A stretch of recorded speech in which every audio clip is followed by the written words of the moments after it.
接下来，各位观众朋友，大家好，欢迎您收看藏人行政中央电视台本周西藏华语新闻节目，我是主持人卓玛。本期的主要新闻有：达赖喇嘛尊者为俄罗斯信众传授佛法。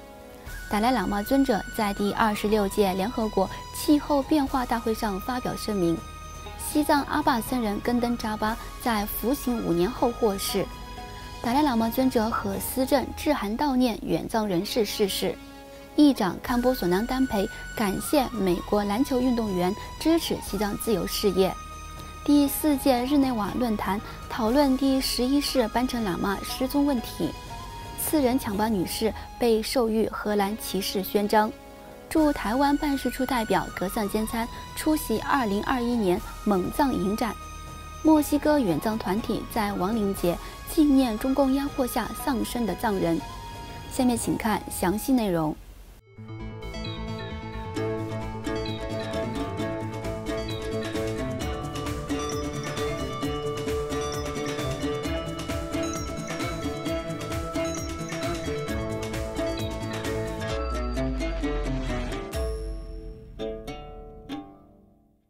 西藏精神领袖达赖喇嘛尊者因俄罗斯佛教信众的祈请，为期2天，在印度北部达兰萨拉的勤宫，通过网络视讯，向俄罗斯为主的世界各国的信众传授了弥勒菩萨所著的《大乘庄严经论》。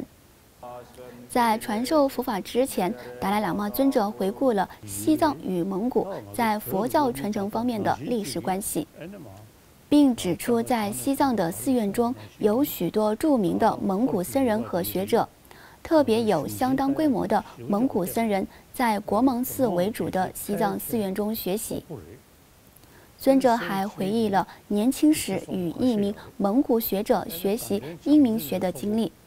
强调英明学中的辩论是西藏和蒙古共同信奉的藏传佛教独特的传统和重要特征。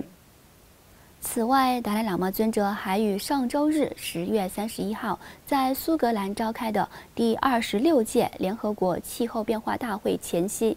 发表视频声明，呼吁与会各国领导人加强重视对西藏生态环境的保护。尊者在视频声明中指出 ，Global warming, that is quite serious.We should pay more attention. Time never stands still. So we also, you see, part of that nature. Past, important, but already past. So we can learn. Otherwise, we have no the ability to change past. But future, still in our hand.At least in Asia, Tibet is the ultimate source of water. All major rivers from Pakistan, Sindh River, then India,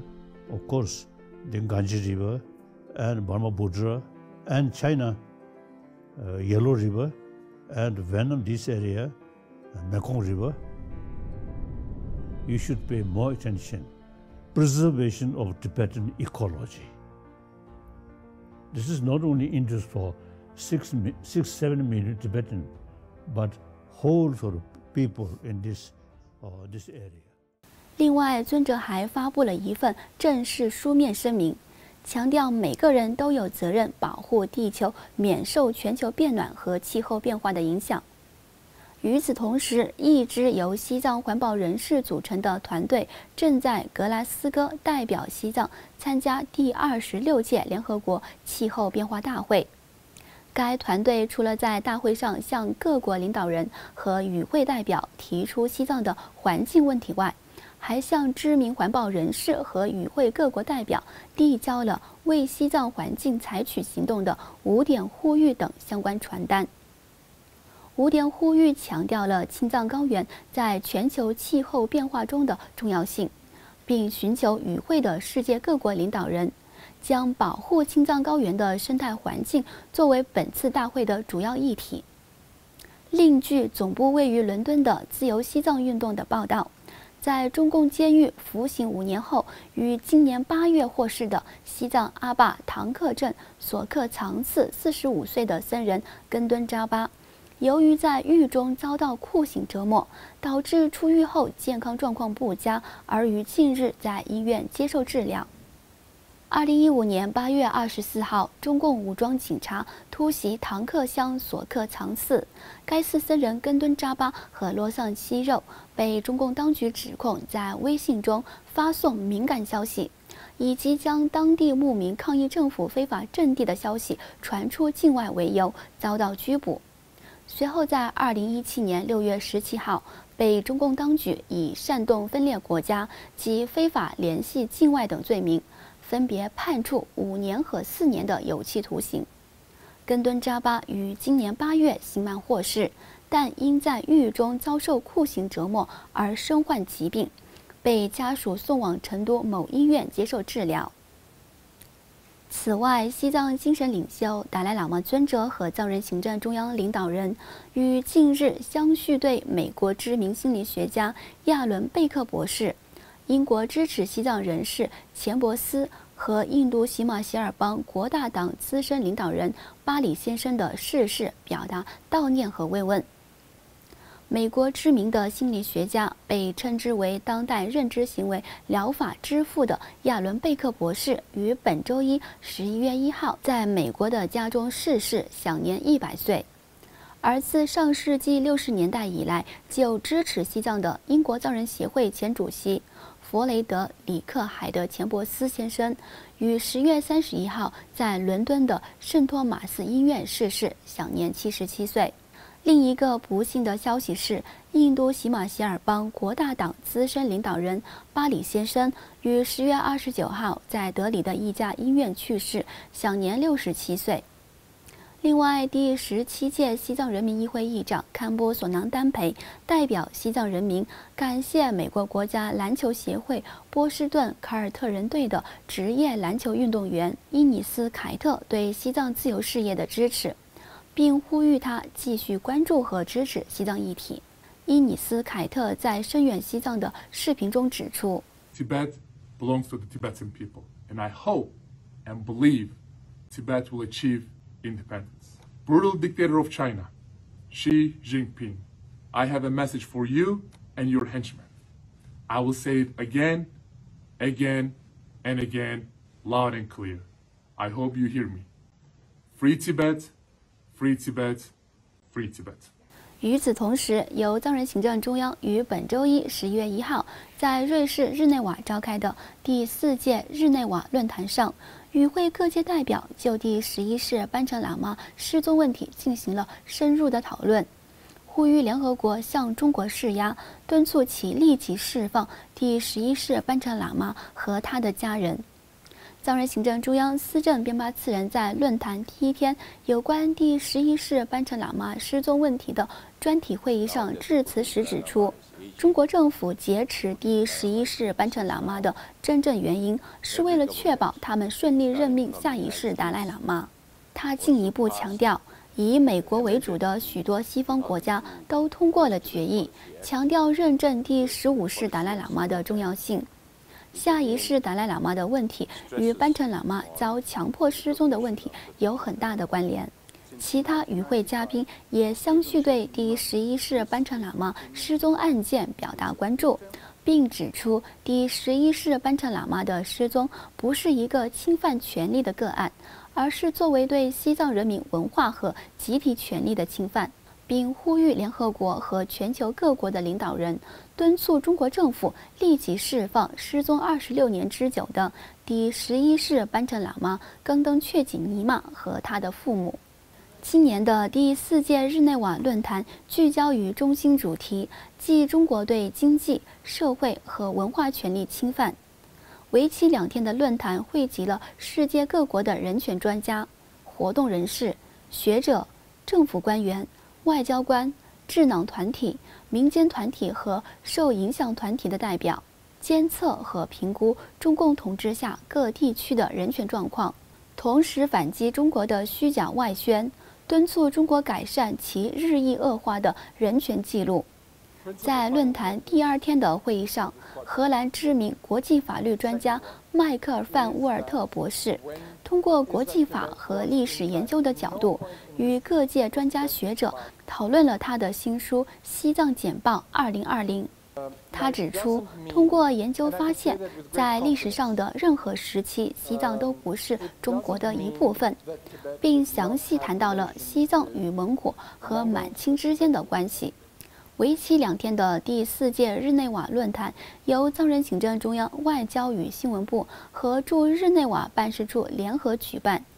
举办此次论坛的目的是建立一个关注中国人权和宗教自由的组织和网络，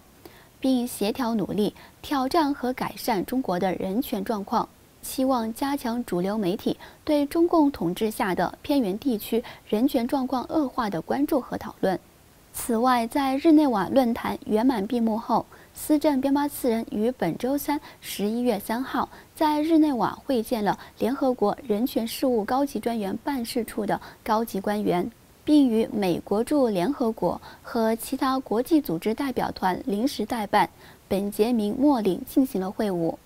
司政边巴次仁还在上周五10月29号出席意大利罗马举行的对华政策跨国议会联盟有关中国问题的会议上，与各国议员和政要在会议上谈到了中国有关西藏问题的虚假宣传，并严厉谴责了中国对西藏、东突厥斯丹、台湾和香港实施的压制政策。当天，司政还出席意大利议会下院支持西藏小组举行的会议，谈到中共在南海、印藏边境和台湾等地的欺凌行为。另外，即将离任的国际声援西藏运动欧洲分部的执行主任次仁强巴女士，于上周五10月29号荣获荷兰王国授予的奥兰治纳索骑士勋章。荷兰乌特勒支市市长沙朗迪克斯马女士在国际声援西藏运动欧洲分部举行的离任招待会上，将该奖项授予次仁强巴女士。奥兰治纳索骑士勋章是荷兰最负盛名的奖章之一，任何对荷兰社会有特殊贡献的荷兰公民都被授予该勋章，而次仁强巴女士也是首次获此殊荣的藏人。与此同时，藏人行政中央驻台湾办事处代表格桑坚参先生于上周五10月29号与蒙古国驻台湾代表、德国研究所和加拿大驻台北贸易办事处的代表一道，出席了由台湾文化部在台北举办的2021年蒙古和西藏电影节的开幕式。藏人行政中央驻台湾办事处秘书长索朗多杰、在台藏人福利协会理事长丹增南达和台湾藏人社区成员也陪同代表格桑坚参出席了开幕式。由台湾文化部举办的2021蒙藏影展于10月29号至11月11号在台北华山电影馆、台中星光影城及高雄市电影馆3地展开，规划蒙古精神、西藏传承、未来主人翁及经典重现4大单元，共10部影片，31场免费放映。请继续关注本期节目的最后一则新闻。位于墨西哥的支持西藏团体于上周日10月31号，在1年1度的亡灵节来临之际，特别设立祭坛，纪念自中共入侵和侵占西藏以来丧生的藏人。如同以往，每年的亡灵节祭坛都在墨西哥外交部大楼前举行，以此抗议墨西哥政府对中共在西藏实施暴政的沉默，并向墨西哥民众介绍中共在西藏侵犯人权的事件。各位观众朋友，以上就是本期节目的全部内容。欲了解更多有关西藏境内外的讯息，请登录屏幕下方的网址。感谢大家的收看，我们下期节目再会。